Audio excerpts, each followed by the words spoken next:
say, tell me about yourself. So today, don't worry, we've got you covered. Welcome back to the Blue and Yellow Podcast, Episode 7, Job Interview Ready. So joining me today, we have one of the IT facilitators here at Cosmopolitan College. She also serves as a mentor to our learning partners before they go for internship placement at different industries. So today she'll be sharing some practical tips on how not only our learning partners, but everyone watching can prepare, build confidence, and make a positive impression on their next job interview. Let's welcome to the show, Miss Shakira. Hi, hello. Yay! How are you? I'm good, thank you. Okay, so ready sudah nak? Kan tanya-tanya pasal interview. InsyaAllah. Okay. Okay, relax. Okay, jangan kita ni cakap pasal interview. Okay. That's something that you always biasa sudah bercakap sama learning partners or even of course like any one of us have gone through before. Okay, so I have basic questions. And the first one, let's start with the first thing someone should do when they have been selected for a job interview. Okay, so if someone sudah ada selected, what should be the first thing dorang buat? Okay. I think everyone will be in the same page about this. So first time after you receive email and so on about the interview, one thing that you need to do will be research lah about the companies, about the job descriptions and so on.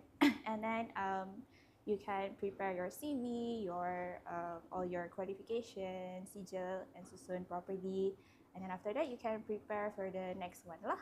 Okay, selalunya berapa kopi tu bisa di print? Apa tu? You punya CV? Kalau kita ni membawakan, confirm dalam file. Yes. So, kalau student itu or whoever lah yang facing a job interview, how many copies is to be safe kalau di print lah? Paling sikit lah, I would say minimum maybe 2 copies lah. Okay, paling sikit with the original certificate. Jangan jual kali 10 ha. Tu baru watir je tu. Harus one day 10 company. Okay, so itu kalau first thing. Now, if dalam question very common, they will ask, tell me about yourself atau perkenalkan diri kalau Melayunya. So probably it's the most common question lah ha. How should someone answer it without simply reading their CV? Especially kalau yang very new to interview, confirm memegang masih CV apa. So how do we answer this question without looking at the CV? Yes, telling yourself is actually common tapi the hardest sebenarnya. Yes, Sebabnya, correct. I agree. As we not so sure apa akan ucapkan and so on. So my tips for this is basically do not repeat what you have put in the CV. Instead of more into storytelling. Storytelling means mari bercerita. Okay. Ya, mari bercerita macam tadi bercerita gitu. Tapi very bercerita related with the job descriptions, beritahu what you have, where you from and so on. So my tips will be maybe first thing first, you can say your background, maybe fresh graduate graduate dari mana, you punya course and then you can say your skills and strength that you have. After that, you can relate whatever strength and skills yang you have related to the job descriptions and what do you expect out of this job lah that can be helpful for answering tell me about yourself. Okay, selalunya kalau for your own macam if you prefer how many minutes of telling yourself atau kadang ada yang dah tahu kan double limit bercakap tu orang non-stop kalaunya banyak cakap. Tapi ada yang lebih diam, tell me about yourselfnya, umur, tempat tinggal, nama. Tuluan sikit je. So what is like the common macam average lah like maybe for me lah personally, I don't know, maybe lain orang lain have preference kan. Maybe within like paling pendek will be 5 minutes I assume. Oh, paling pendek tu 5 minit. Paling pendek 5 minit. Tapi paling pendek lagi ada yang sampai 3 minit. But that is too short. But should be sampai 5 minutes lah. Kalau if you have a lot of experience, you know, yang related to the job description, you should talk a lot. Tapi kalau yang if you don't have experience and so on, maybe less than that lah. Tapi try your boleh best cakap lah. pasal apa sekolah dorang kali ya. Yes, that's correct. Okay, so we're moving on to the next question. From your experience as a facilitator and a mentor, what do you think are some of the most common mistakes students make during interviews? Yes, this is maybe based on experience banyak sudah. So, apa yang biasa student buat? Macam interview lah yang you maybe ada feedback macam jangan buat ni, jangan buat tu. I think yang common mistake that they do is they don't prepare enough. So they don't prepare enough means since can I do this interview simulation? So maybe the students know me and so on. So orang macam, oh Miss Sandinya Oh, macam, relax oh, saja benar. and so on. Macam kenal je sudah kan? Kenal sudah. But then when you shoot the question, suddenly orang macam, oh, I didn't expect this and so on. Yes, true. So when you have interview, you need to prepare for sure. And you need to know content of your CV juga. Ada students, dia buat contohnya lah, dia buat dalam CV-nya teamwork. So I ask, okay, how do you show your teamwork? Suddenly dia tahu apa yang dia cakap. Okay. So you have to prepare, you have to know the content of your CV, apa yang kamu buat, skills and everything, not just simply ChatGPT. Favorite masa I ni. know, so any way at ChatGPT. You can AI. use that actually AI to help you build your CV untuk susun, usaikan mana yang kurang and so on. Tapi not totally ask ChatGPT to buat for you lah. Nampaklah beza robot sama human itu. Yes. Okay, so next question, let me move forward. How important is first impression? Does what we wear, how we shake hands, or even how we sit really matter? Okay, what do you think about this one? First impression. Okay, obviously first impression penting. Okay. The moment you open the door pun. What's the first thing you see usually? Dress? Or? For me, yes, dress. For me lah, personally, I will see how they wear the dress and so on. Smart kinda, you punya haircut kalau laki-laki, okay? Just to see if they're professional, ready kinda to go that area. Yes, ada some masa ni I think very common juga, they don't really macam they usai tapi macam masih rambutnya panjang, macam putong tah macam tu kali ya. Yes, very common. So how about candidates? How can they know about the company before walking into an interview? Macam mana dorang kan tahu? Dorang ni kadang kita ni mengapply, we don't really macam know the background of the company. So how should the candidate know about the company before walking into an interview? Okay, so I think for sure masa ni all company will have at least lah basic ada social media. For sure. Yeah, correct. Okay. Itu benar. So you spend a day social media, scroll, you can actually search about the company dari social media. So you can see lah, for example, maybe apa you punya product and services that are offer maybe, or if there ada website pun that will be better. Website will have more informations compared to social media. And then not just simply search about apa company offer and so on. At least lah bare minimum, at least tahu tah di mana location company tu lah. Benar, true. Okay, especially now that companies have a lot of branches, at least tahu di mana apa.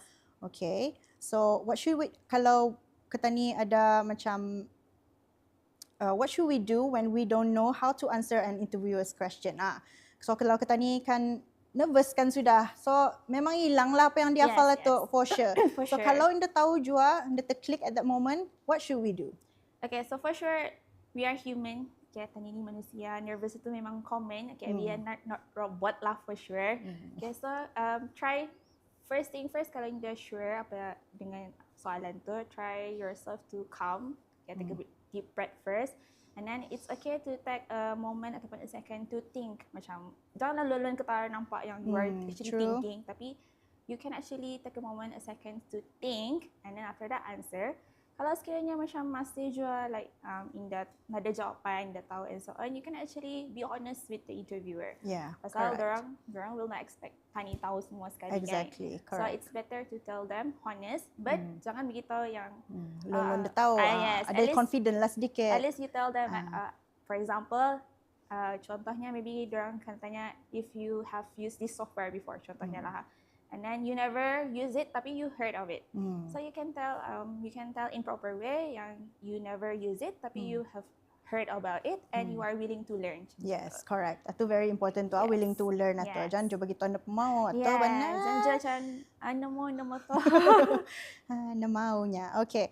So let's talk about the CV. Okay, CV lagi ni. So how important is it for your interview, and what are some things candidates should make sure are included in the CV. Okay, basically CV ni very important. Regardless kena minta atau nak kena minta dalam masa kena panggil pun mesti kita ni bawa. Okay, so itu difahamilah. So tapi apa yang akan disimpan di dalam CV, like meaning like okay maybe susunannya or gambar. Sometimes gambar ni ada yang minta, ada yang indah minta. So let's talk about that. How to do this? Sure. Okay, so obviously CV is important.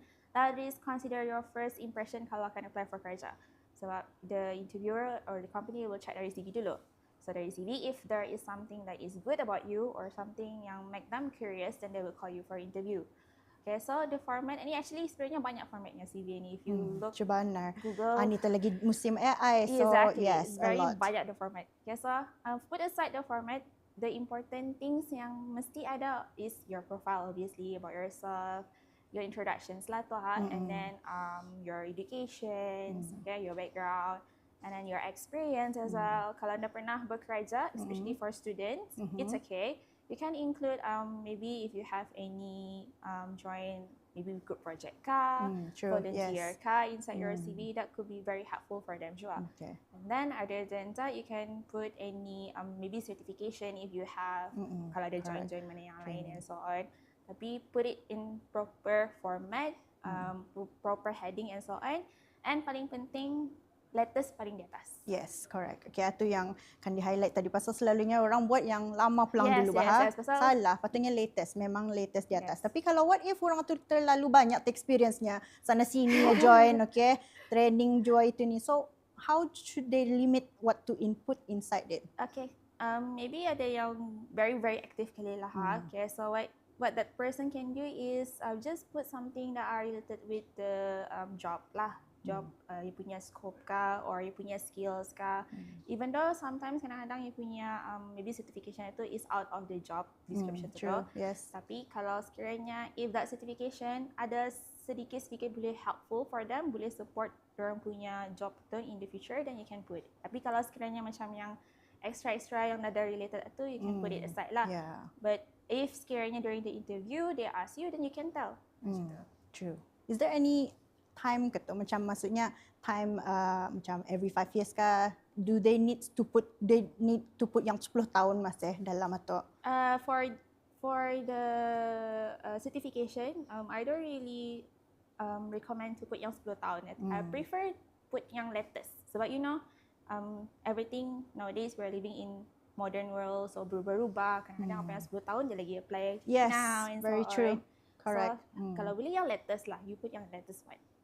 Okay, so what about candidates who don't have much work experience? How can fresh graduates or students make themselves stand out? Okay, this is also ada sedikit ucapan juga tahniah kepada UBD graduates today. Okay, so fresh graduates, time to find jobs now. Okay, so ini tips-tips lah untuk interview kamu. So untuk fresh graduates, how can they, make themselves stand out?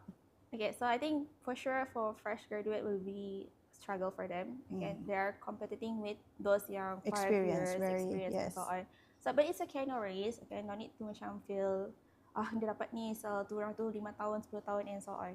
So what you can do is you have experience sebenarnya, tapi bukan in work, but you have experience during your students. Yes, benar. Mesti ada project, mesti ada, you're going out here and training there. Training juga, kena hantar. Yeah, so you put that inside your CV, itu boleh support as a fresh graduate lah. Yes. Itu juga ni pengajaran juga untuk our students. This is why you become active when you are in the college and your school, so that you can input it in your CV, okay, regardless of you having experience or not. Okay, so we're going to the very last question. Finally, okay, what is your biggest piece of advice for someone who has an interview coming up and is feeling nervous? Okay, apa kata-kata motivasi bis kita? Okay, for those yang interview, prepare, of course. You have to be prepared yourself. Okay, prepare dari awal sampai habis. Okay, search about the company and so on, your CV, you punya copies and everything. Once you prepare, when you know already about the company, the job descriptions, that will be very helpful for you. Nervous is okay, it's normal. If you make a mistake, it's okay, that is normal as well. But at least you already prepare lah awal-awal tu, bukannya last minute baru tak. Yes, benar. Yes. Okay. And if you make a mistake during the interview, it's okay. It's a part of learning journey. Yes, learning process, correct. Okay, so that's a wrap for today's episode of the Blue and Yellow podcast. A huge thank you to Ms. Shakira for joining us today and sharing all these valuable tips on how we became more confident and prepare for our next job interview, or even when we just meet new people that can lead us to opportunities. So a job interview is not just about having the qualifications, preparation, confidence, communication, and showing the interviewer who you are and what you can bring to the table matters a lot. Thank you once again, Ms. Shakira, and You're welcome. to everyone watching, whether you're a student, fresh graduate, or someone looking for the next opportunity, we hope today's episode has helped you feel a little more prepared. Stay tuned at the Blue and Yellow podcast for more exciting topics. Until next time, my name is Zoe. See you again at 4 p.m. tomorrow, Brunei's first daily podcast, BYP at 4, made for you. Bye. Assalamualaikum.